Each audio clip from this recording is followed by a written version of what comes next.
Halo guys, welcome back my channel. Kembali lagi bersama gue Adi.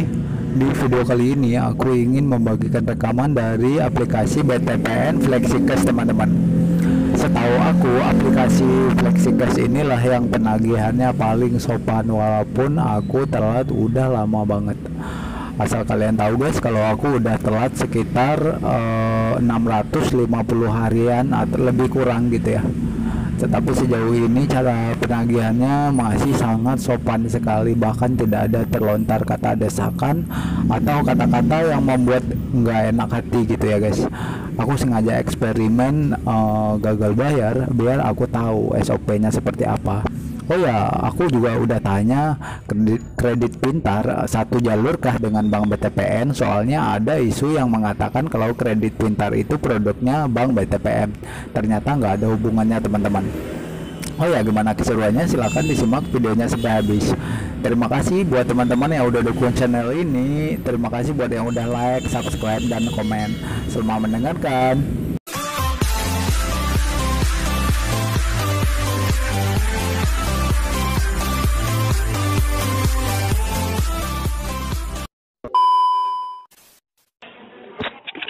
Halo. Halo, ya Halo, selamat sore dengan Pak Adi ya.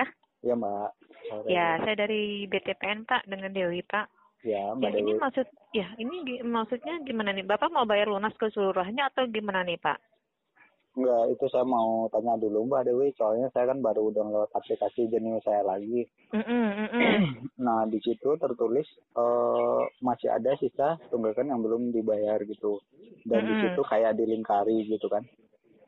Nah sedangkan dari Mbak mengasih nomor virtual juga gitu. Eh, Jadi artinya kalau seandainya saya masukin dana ke BTPN Jeni saya, nanti itu udah dipotong ke sana atau gimana? Ya, nanti akan kepotong Pak secara otomatis. Ini misalnya Bapak masukkan virtualnya, misalnya lunas nih keseluruhan.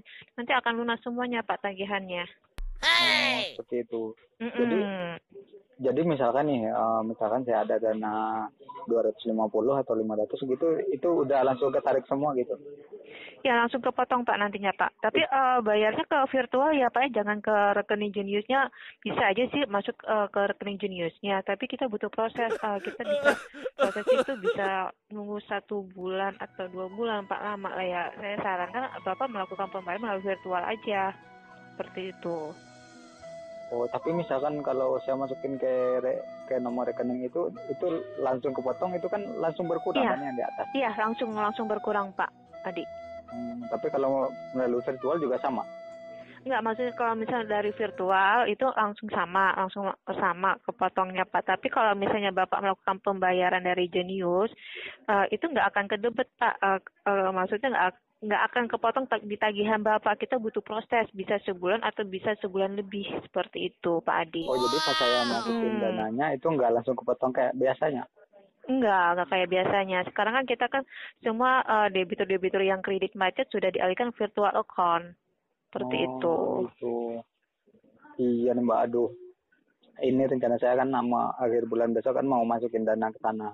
Jadi makanya saya konfirmasi dulu, soalnya saya juga nggak enak banget ini Pak, saya juga nyampe nggak bisa tidur itu gara-gara mikirin Jenius saya, akunnya udah nggak bisa dipakai. Tapi saya Sudah. Tapi masih bisa aja sih Pak. Tapi kan di sini bisa aja kita. Saya Bapak mau transfer 500.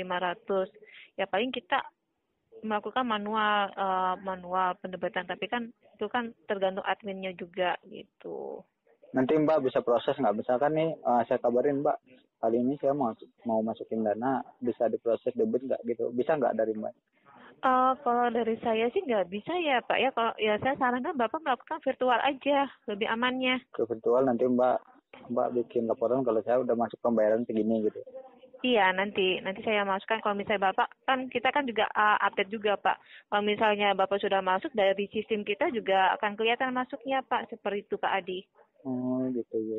Gitu. Jadi kalau misalnya Bapak bilang, oh Bapak sudah melakukan pembayaran, tapi di sistem kita belum ada yang masuk gitu kan Pak. Tapi kita minta buktinya, takutnya kan dananya kepental atau nyangkut seperti itu. Soalnya sudah banyak seperti itu Pak, masalahnya Pak. Banyak yang kepental. Oh, jadi maksudnya dia masukin ke rekeningnya dia tapi nggak dipotong gitu.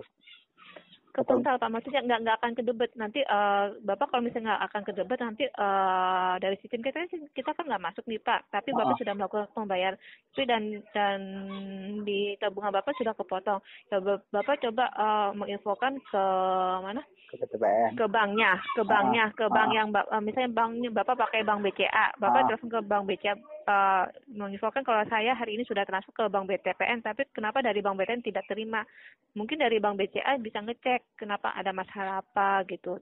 Nah, nanti kalau misalnya ada masalah duitnya nyangkut gitu Pak, nanti dari BCA-nya akan dibalikan lagi ke rekening Bapak seperti itu. Oh, seperti itu ya Mbak.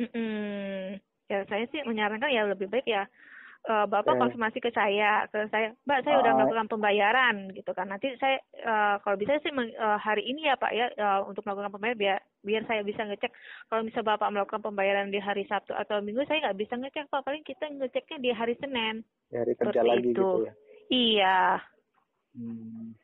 Ya udah Mbak di hari Senin aja, soalnya kalau saya janji sekarang nanti saya nggak bisa lagi, nanti sayanya kan juga nggak enak sama Mbak. Ya nggak apa-apa Pak, yang penting kan Bapak kan udah usaha seperti ya Bapak mau transfer 500 dulu juga tidak apa-apa.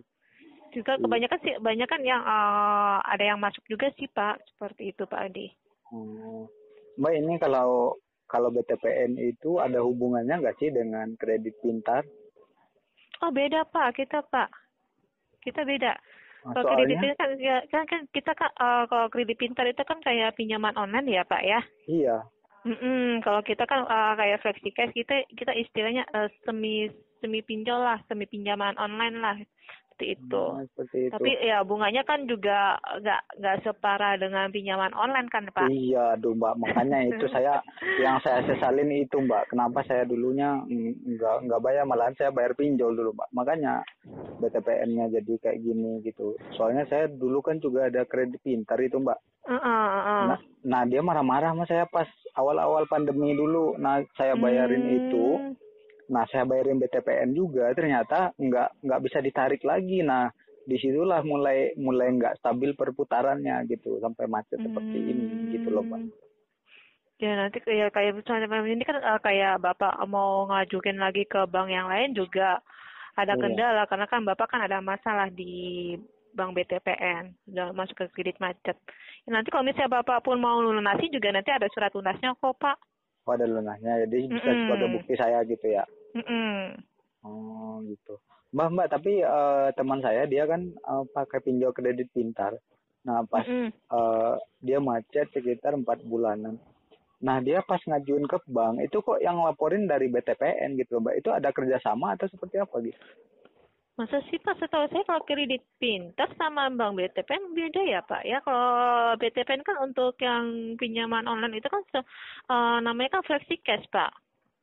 Oh gitu, iya dari slipnya ada gitu loh Mbak. Total tunggakannya sebanyak kredit pintar kan saya, aduh ini kerjasama atau gimana gitu. Setahu saya yang BTPN itu cuman flexi cash deh saya pernah pakai gitu. Kalau misalnya BTPN hanya flexi cash aja Pak.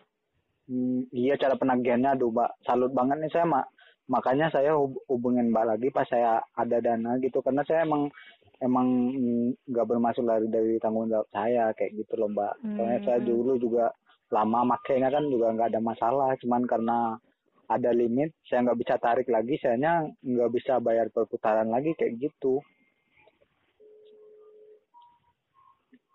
Halo? Iya halo Pak. Hari Senin ya Mbak saya hubungin Mbak lagi itu sekitar. Tidak bisa hari ini ya Pak untuk pembayarannya Pak ya, 500 aja dulu Pak Adi. Nggak bisa hari ini Mbak, soalnya kalau saya janji hari ini takutnya saya nggak bisa ini lagi kan banyak udah keburu laporan kayak gitu. Ya tapi ya nggak apa-apa sih Pak, yang penting kan kita kan ada datanya, Bapak ada niat bayar gitu kan. Nanti kalau misalnya kalau misalnya Bapak ada ini kan nanti kan ya nanti kita kalau misalnya Bapak udah melakukan pembayaran tapi dananya kurang atau seperti apa, nanti kita kan juga bisa omong ke atasan saya seperti itu Pak Adi. Oh gitu. Mbak ini bisa Pak Adi? Mbak sampai jam berapa di kantor? Saya sampai jam 5 Pak. Ya sampai jam 5 ya. Tapi kalau misalnya Bapak mau pembayaran bisa ditunggu sampai jam 7. Oh tapi nomor WA-nya masih aktif aja kan? Iya, masih aktif Pak. Mbak dari pertama saya telah kayaknya pakai nomor yang ini aja ya. Itu dari Iya. Mbak sendiri atau ada yang lain? Dari saya sendiri. Oh, aduh Mbaknya sabar banget nih, salut banget. Orang mah biasanya ada uber-uber Mbak, kayak pinjol gitu, pusing kali aku dengarnya tuh. Ya kemarin kan Bapak kan juga bilang mau melunasin istrinya Bapak seperti itu kan. Ya kalau bisa Iya. Bapak mau lunasin ya nggak apa-apa gitu kan. Ya lebih cepat kan lebih baik Pak Adi.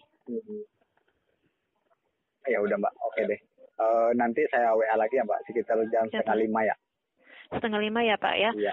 Baik, nanti kalau misalnya ada dananya tolong pastikan aja ya Pak ya. Tolong untuk di screenshot aja ya Pak Adi ya. Untuk pembayarannya biar kita bantu cek dari kitanya. Iya. Oke Mbak. Ya, makasih ya Pak Adi ya. Oke. Ya, selamat sore. Sore Mbak.